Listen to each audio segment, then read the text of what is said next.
You're listening to Strange by Nature, your guide to the strange, weird, unbelievable, and improbable wonders of the natural world.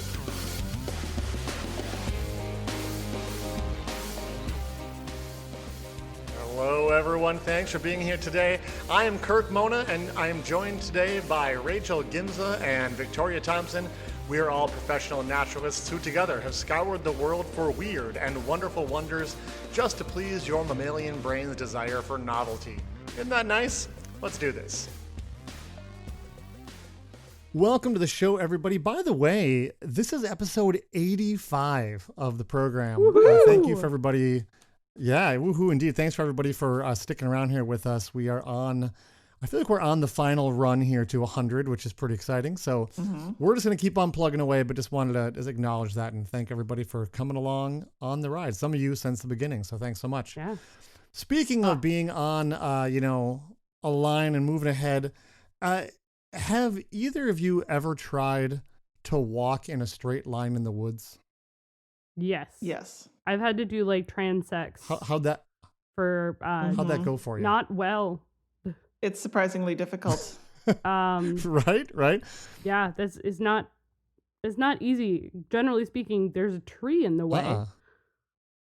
Yeah. Almost always, Or yeah. a shrub. In my experience, mountain laurel. Shrubs are particularly problematic. I generally get like thorny bushes, which isn't great, like raspberry. Yeah. Tasty but painful. What happens is you walk around a few trees, you step over a few logs, maybe you have to hop over a stream, or like you said, you find a patch of thorny stuff and you go around it and you think you're back on the same line, but you almost never are, right? Maybe your attention wanders when you spot an animal or a flower or something like that. Yeah. And it really is true that people will literally walk in circles instead of straight lines when they don't have the right visual cues to keep them going straight. Yes. There were some interesting experiments done. Oddly enough, the exact experiments I could find references to were done by a German science TV show. Called sort of like Mythbusters Germany. Very much so, but it's Beautiful. called Kopfball. Kopf and it's Kopfball, which means like head ball. Yeah, apparently that's what it means. So it's a show that like answers viewers' science questions. So not necessarily busting myths like Mythbusters, but like trying to get to the bottom and like do experiments to figure things out, which is pretty cool. So they blindfolded people. And of course they filmed them while they were doing all this, but they put them on like a big open soccer field and then said, just walk in a straight line. And then they would kind of watch what happened. And pretty much nobody went in a straight line, I think. Some of them went in circles as small as 20 meters. Wow. Just around and around in a 20-meter circle, thinking they were just like, how come I haven't reached the end zone yet? So pretty wild. Now, when they took blindfolds off, of course, everyone could just walk a straight line down a soccer field. That would be really easy. You could literally just walk down a painted sideline or walk toward a landmark like the goal. But then they tried the same thing in the forest. And this time they were merciful. That let people walk unblindfolded. Oh, good. In the forest, I was about to be like, they blindfolded them and put them in the woods. Kind of a disaster. That was immediate struck tree. So they wanted to look at like a longer distance though. So they were able to track people with GPS and find out exactly where they went over long distances. They wanted to see what would happen. And it turns out how well the people did actually had to do with how cloudy it was. And it turns out, like, if we can keep an eye on the sun, we naturally go pretty straight in the woods without really even realizing that we're cueing off the sun. But when they did this experiment on cloudy days, people went far less straight and they just kind of wandered around the woods. Some people actually, again, going in circles. So it's kind of cool that, like, I don't think we think about the fact that we're necessarily following the sun, but it's a subconscious kind of thing that humans are capable of doing. Yeah.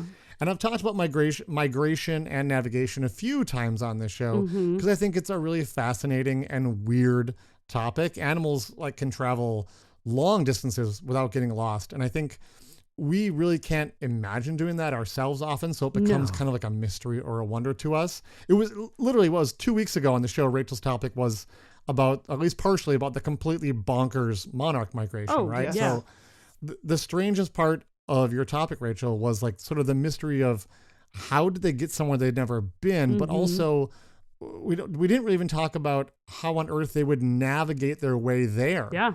Even if they knew where they were going, which they don't. So yeah, animal navigation is pretty wild. And this week, an article caught my attention. It wasn't about migration per se, but more about, again, animal navigation.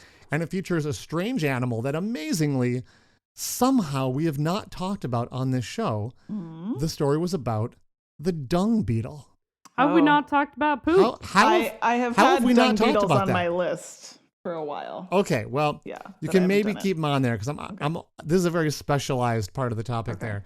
You might ask, why do dung beetles even really have to navigate? Like, what's going on? Well, it isn't just to find they have dung. to like roll the thing back to their house, their hovel home. Yeah, tunnel. I mean, they don't necessarily have like a specific house. What they're doing is, like you're sort of hinted at, this navigation starts after they've already found a big old pile of dung. And for a dung beetle, dung is life, which we should t-shirts. Dung is life. Oh my gosh. Animal droppings are their food source. Male dung beetles will find a fresh pile and create a ball out of it. And I'm sure Rachel's going to post a photo to our social media accounts. But these balls are comically large compared to their bodies. Beautiful. And they make this ball because they need to roll the dung away. And what rolls better than a ball? And when you have a fresh pile of dung, literally thousands of beetles could show up. And there's a fierce competition for the resources. And the beetles want to roll out of there as fast as possible before someone actually steals all their hard work and just takes their dung ball. The ball, along with some help from the female, is then buried with eggs from that female. And the dung ball that's been buried becomes food for their young. And this would have not occurred to me, but the ability to roll the ball in a straight line is incredibly important. And difficult, I would think. Yeah. And difficult. Yeah. I mean, obviously they're going to have to go around obstacles like we'd have to go around trees, but they generally want to make sure they're going in this in one specific direction. So if the beetle is like our hikers on a cloudy day, they might end up rolling their ball in a circle and end up pushing it right back to the dung pile where thousands of other beetles are waiting to steal it. Right. Or maybe even just hundreds, but like there's beetles there they don't want to run into, right? Yeah. So going in a straight line away from the pile is super important to success. And as you can imagine, being so small, landmarks are pretty tough to come by. It's like scientists knew that dung very beetles similar at that level. Right. It's like, is that the blade of grass I already saw? Or like, what was this? So scientists had previously known that dung beetles can see polarized light. And so they can actually navigate by the sun. Cool. But what about at night? Because there are some species of dung beetles that are nocturnal. Oh. And famously, you may know this, the sun is not out at night. Wait, what? Yeah, groundbreaking. I know. Stop the presses. It's like, everyone needs to know that's kind of the this. definition of night. So likely, I'm guessing taking a cue from some bird research that I talked about earlier on the show where they took indigo buntings. Those are birds, if you didn't know.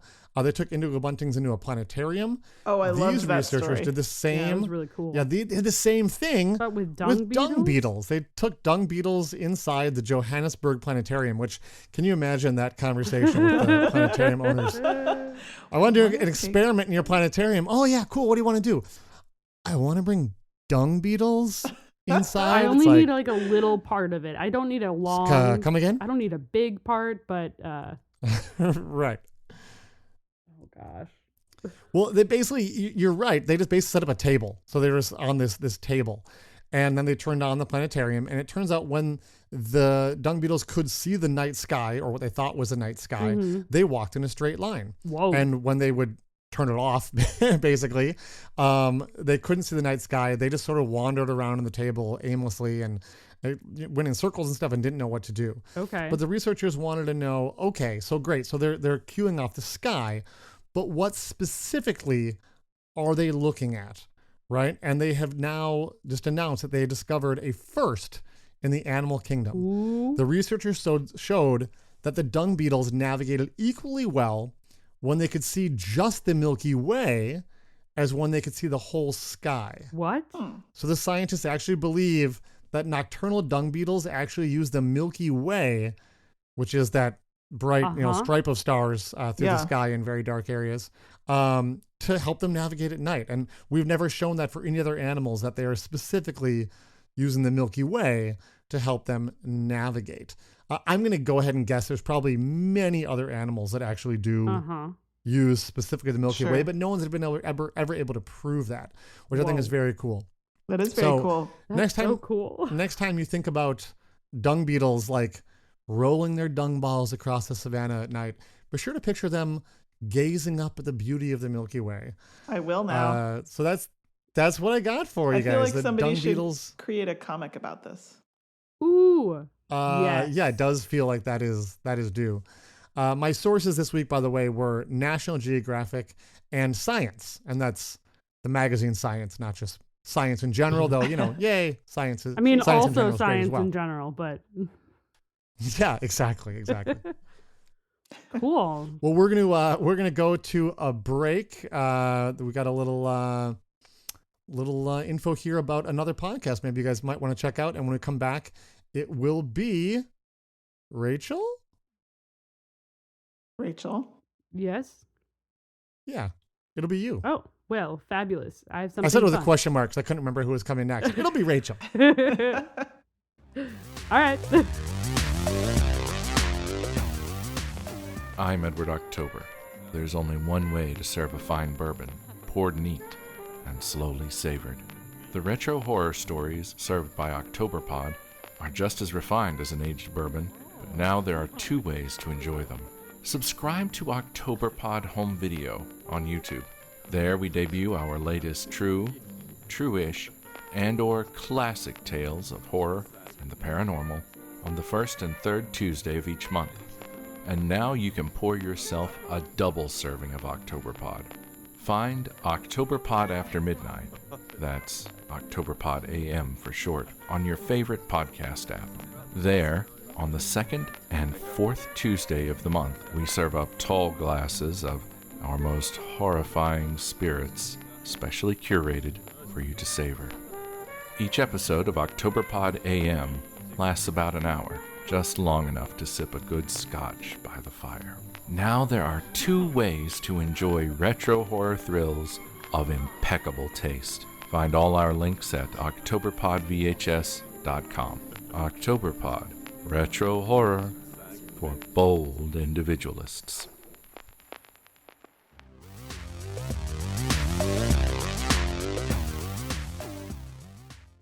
All right. So, hilariously, your topic actually leads a little bit into mine this week. Oh, does it?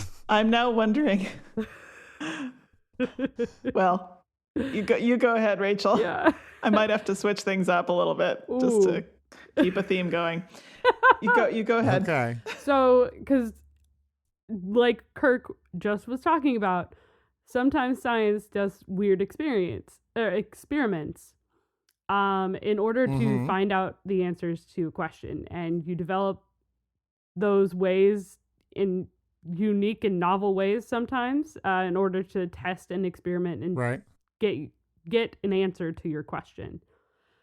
I want to talk about one that was actually sent to me by a listener of the show and one of my really good friends, Amanda. So, hi, Amanda, first shout out. Thank you, Amanda. Thanks, Amanda.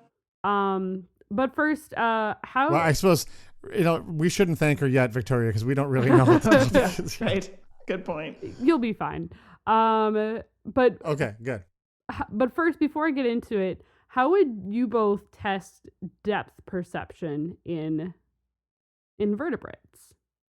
Because we know, like, vertebrate species have depth perception of some sort. I know. Yeah. I know how they test it in babies, which Yeah. is really messed up.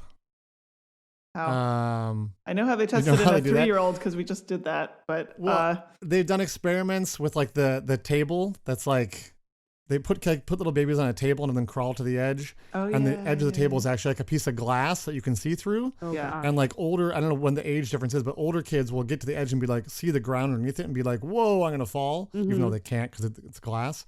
And then younger babies will just crawl right off the end of that table onto the glass and have no sense that there's a depth change. But is that because that change happens? Is that, sorry, I didn't mean to interrupt. Is that because they A don't? lack of experience. Yeah, or- lack of experience or lack of depth perception. My understanding of it was that it was an actual perception thing. Okay. Back when I learned that many, many, many years ago in like child psychology class, but I don't remember all the particulars. Can they put miniature like 3D goggles on insects and show them like a magic eye picture? Little VR headset on a invertebrate. Because that's what they do with 3-year-olds. Oh, FBI fascinating. doctor. Well, let's find out. So in Woods Hole in Massachusetts. I bet Rachel has the answers. I do. So in Woods Hole in Massachusetts, some really fun experiments went on late 2019, early 2020.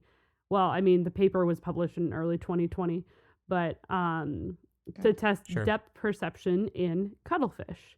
Now, their relatives, octopus and squid, are known not to have something called stereo vision, which is what we have as humans as well as many vertebrates have. It's where you have two eyes that are taking two different images, and in your brain they are communicating and creating a master image. And the slight differences in distance of objects is how it tells your brain how far something is from you and allows you to have depth perception. This is why humans are able to like catch a ball, things like that. Yep. It's called parallax, right? I mean, we use the same technique in astronomy to figure out how far away stars and galaxies and stuff are. Yeah. So we're gonna keep calling it stereo vision just because it's easier to pronounce. So yeah, no, absolutely. Yeah. Go for it. But to test this, like Victoria kind of hinted at, researchers figured out a way to put 3D glasses on 11 cuttlefish. What? I thought you were joking. Nope. Maybe Victoria was joking. Victoria was. They literally my put God. on 3D glasses on cuttlefish in a new tank. Okay. Outfitted with a small screen that they could project videos of shrimp onto that screen. And what they would do is they'd actually, like with 3D technology, what happens with the glasses, because they're the red-blue glasses, the photos are beautiful. It's actually two images, and you see them on either side of the glasses. Is slightly the image itself is two images of shrimp, misaligned. and they're slightly misaligned, so that way it gives them depth when it combines in your brain. So they did this with shrimp. But obviously there were some issues that they had to come up with solutions for, like how do you make sure that the glasses don't fall off and that the cuttlefish don't like tear them off of them. Right. As well as like they discovered that they couldn't have them like bend backwards, like wrap around, because if they did that, if the cuttlefish swam backwards, they would fill with water and like fall off, which is interesting. Well, and a cuttlefish is soft bodied. Yeah, so, like, it is. You can't put it on and just like wrench down that, strap on the back of their head. It's just going to like squish them. Like, Yep. that's okay. So their solution. I need to see a photo of this contraption. Yep. That'll be on our Instagram. So what they did was they used Velcro and attached the What? Wait, hold on. Velcro. And they attached the 3D Did they like glasses. glue the Velcro to the cuttlefish? That is a good question. They must have. Because Velcro doesn't like this. Last I checked, Velcro doesn't stick to cuttlefish. No, it does not. Have you ever tried, Kirk? How do you know?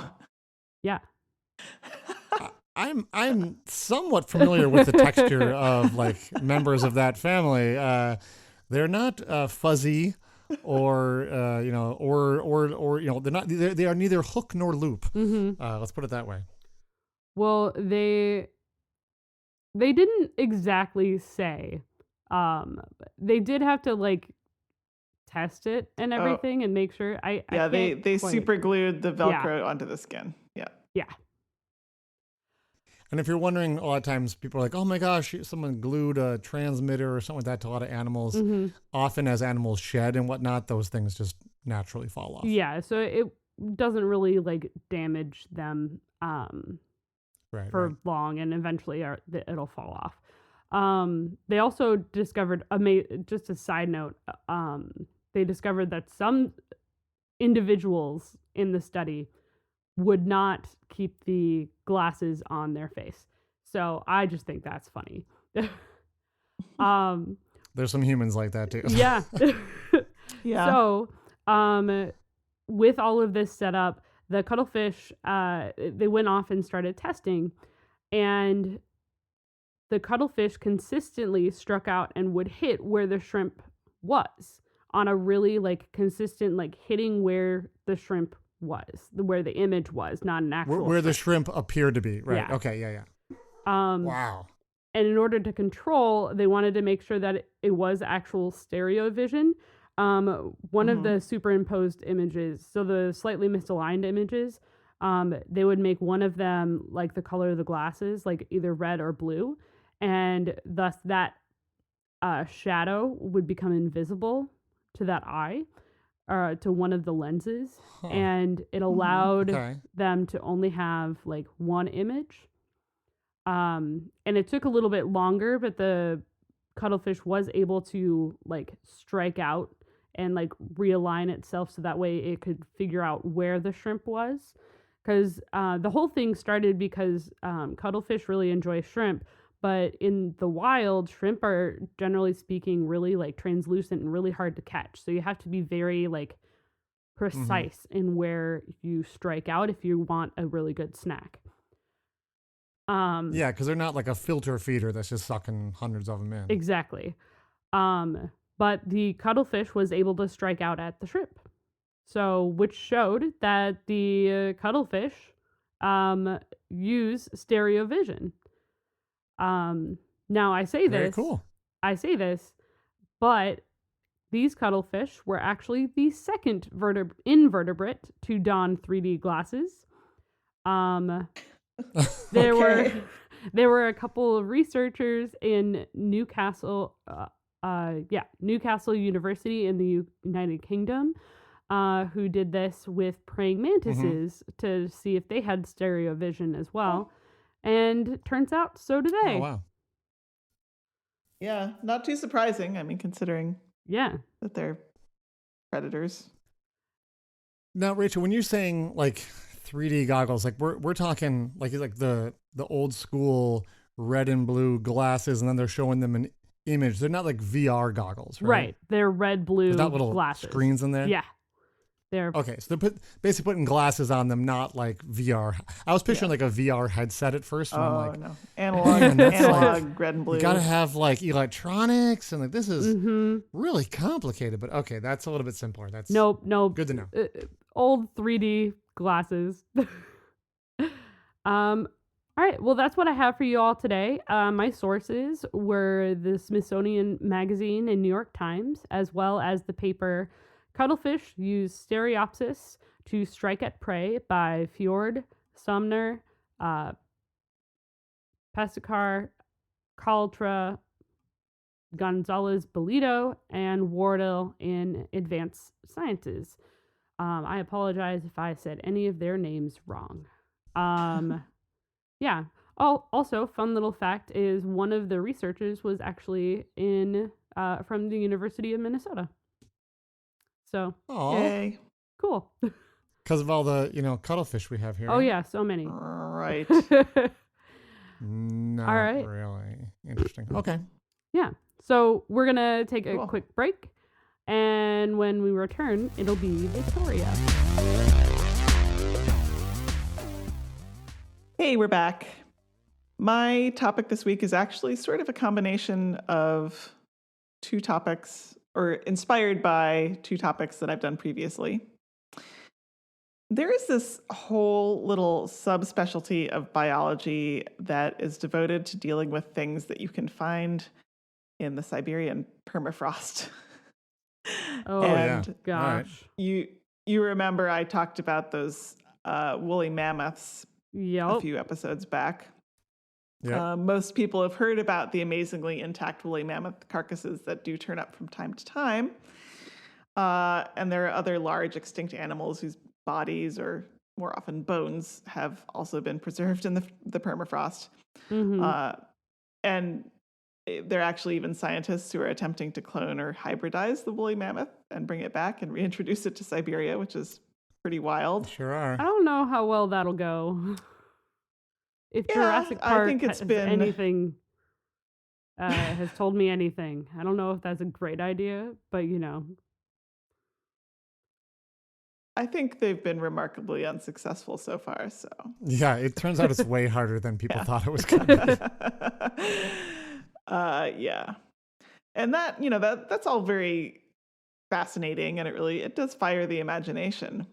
But there are now actual individual Pleistocene animals that were frozen 30,000 years ago or more that have literally been brought back to life, not just like cloned.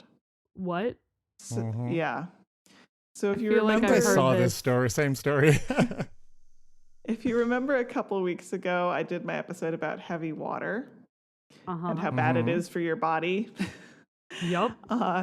You may recall that there was a species of nematode worm that could survive after being almost completely dried out and then rehydrated in 99.9% heavy water. Mm-hmm. And we talked about, some species that can survive in that kind of suspended animation, anhydrobiosis in this case, or living without water. Yeah. Like Mhm. including monkeys, the woo! tardigrades, our adorable microscopic friends. Well, the zombie permafrost animal that I am referring to is, again, a nematode worm. Yay! Okay. So a group of Russian scientists in 2017 worked with samples from 2 different locations in far northeastern Siberia, from the Kolyma River Basin. Mhm. And so the 2 locations, one was material taken out of an ancient ground squirrel burrow, about 30 meters below the current surface. Amazing. Apparently, okay. these are treasure troves if you want to find old stuff in the permafrost, Very cool. biological material. Ground squirrel. And the site was, about 32,000 years old.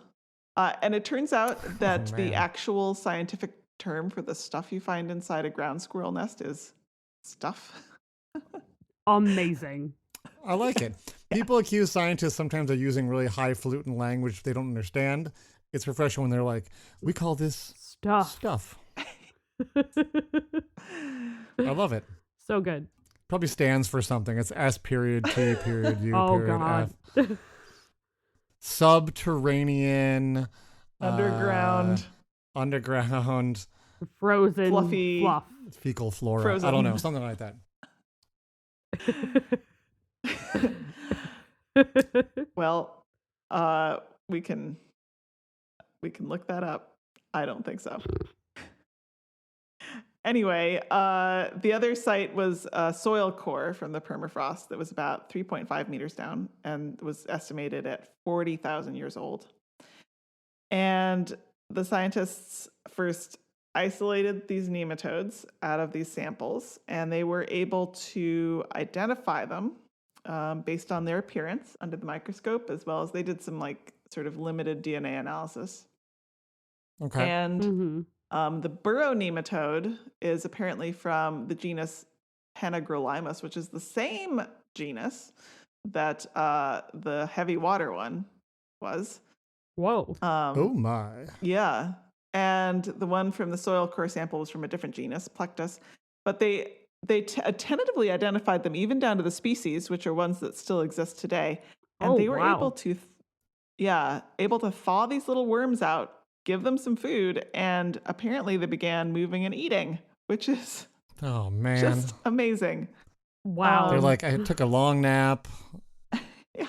I don't know where I parked my car. Oh my I don't know gosh. what Talk century it about is. Rip Van Winkle worms. Oof. Ooh, that's a good name for them. There we go. So these Russian They have scientists, little beards. you know, I guess really long beards, technically, not Yeah. little beards. Sorry, go on. I mean, you do sort of wonder, like, could there have been contamination with modern worms? That was kind of what I was wondering when you said that they're still extant and around. Yeah. Well, I mean, the scientists in the paper outlined the steps they took to prevent contamination of the samples and the evidence that they've lined up that the areas had been continuously frozen and not thawed, and so like wouldn't be Right, there wasn't like a couple poker chips and Nike Air Jordans and some right. cigarette butts in the hole, because that would kind of be a giveaway. Oof. I mean, there still is the possibility of contamination, and so these results do need some confirmation and Replication. yeah, replication and some DNA analysis between the frozen worms and their living modern counterparts, because presumably there would be some absolutely. genetic drift in 30 or 40,000 years. So Oh, absolutely. we'll see if all this holds up to scrutiny, but it's pretty amazing if true. And this is the first time that an animal or a multicellular organism of any kind has been shown to survive long-term in the permafrost. There have been many other types of organisms that have been revived from permafrost from similar amounts of time. Mostly, so bacteria, like single-celled organisms, bacteria, green algae, yeasts, slime molds, protozoans, and moss spores have all been found viable. So moss is, a spore is pretty small, but it is a plant, obviously. But actually, they have been able to germinate some plant seeds from either, I don't know if it was just like a very similar sounding squirrel burrow or perhaps exactly the same squirrel burrow, because it said like 30 meters down, Colima, whatever. There's just one squirrel burrow. It has extensive tunnels. Yeah. But at that, they were Well, able it's good to they have the germinate. seeds, because if you clone the woolly mammoth, you could then grow period appropriate food for it. Yeah, totally. Well, this was a Ah, flowering plant of the carnation family, which is still found in the area. Okay. But yeah, at this rate, we could have a whole Pleistocene ecosystem, except for all that pesky climate change that's going to melt everything. Yup. Except for the 90-degree tropical weather and the Yeah. Mm-hmm. Well, my main source this week was this paper from 2018 called Viable Nematodes from Late Pleistocene Permafrost of the Colima River Lowland. And it was by A.V. Shatilovich and colleagues. And it was originally published in Doklady Biological Sciences, which is a Russian publication. Cool. Did you read it in Russian or? No, Okay, just checking. my language skills don't extend that far. Huh. Yeah. Yeah. Imagine that. Well, that's what I have about frozen worms for you this week. Awesome. Thanks, Victoria. Awesome. That was quite a trio of topics, everybody. Thanks for coming along for the ride. Yeah. We're on episode 85. Woo! Yeah. All right. We'll talk to you next week. Yeah. Thanks for listening, See you next everyone. week. Bye. Bye. Bye. Thanks everyone for listening to today's show. Be sure to subscribe. New episodes drop every Wednesday, and we love sharing this strange world with all of our listeners. If you would be so kind as to leave us a 5-star review, that would be great. It lets other lovers of the strange discover the show.